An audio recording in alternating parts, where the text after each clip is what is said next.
రాష్ట్రంలోని ప్రభుత్వ జూనియర్ కళాశాలల్లో భర్తీకి నిర్వహించిన జూనియర్ లెక్చరర్స్ పరీక్షా ఫలితాలను టీజీపీఎస్సీ విడుదల చేసింది. మరోవైపు గ్రేడ్ 2 ల్యాబ్ టెక్నీషియన్ ఫలితాలను సైతం ప్రకటించింది. ఈ రెండు పరీక్షలకు సంబంధించిన ఫలితాలను టీజీపీఎస్సీ వెబ్సైట్లో పొందుపరిచింది. తెలంగాణలోని ప్రభుత్వ జూనియర్ కళాశాలల్లో 1392 జూనియర్ లెక్చరర్ పోస్టుల భర్తీకి నిర్వహించిన పరీక్షల ఫలితాలు టీజీపీఎస్సీ విడుదల చేసింది.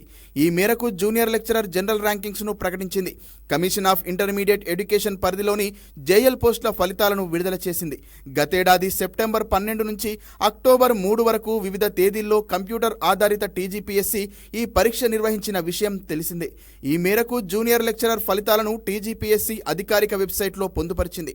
త్వరలోనే 1:2 నిష్పత్తిలో షార్ట్ లిస్టు జాబితాను వెల్లడిస్తామని టీజీపీఎస్సీ పేర్కొంది. పీడబ్ల్యూడీ అభ్యర్థులు సైతం 1:5 నిష్పత్తిలో షార్ట్ లిస్టును విడుదల చేస్తామని తెలిపింది. మరోవైపు గ్రేడ్ 2 ల్యాబ్ టెక్నీషియన్ ప్రొవిజనల్ ఫలితాలను సైతం టీజీపీఎస్సీ విడుదల చేసింది. డిపిహెచ్, డిఎంఈ, టీవీపీవీ పరిధిలో ల్యాబ్ టెక్నీషియన్ పోస్టుల భర్తీకి పరీక్ష నిర్వహించిన టీజీపీఎస్సీ తన అధికారిక వెబ్సైట్లో ఫలితాలు చూసుకోవాలని పేర్కొంది.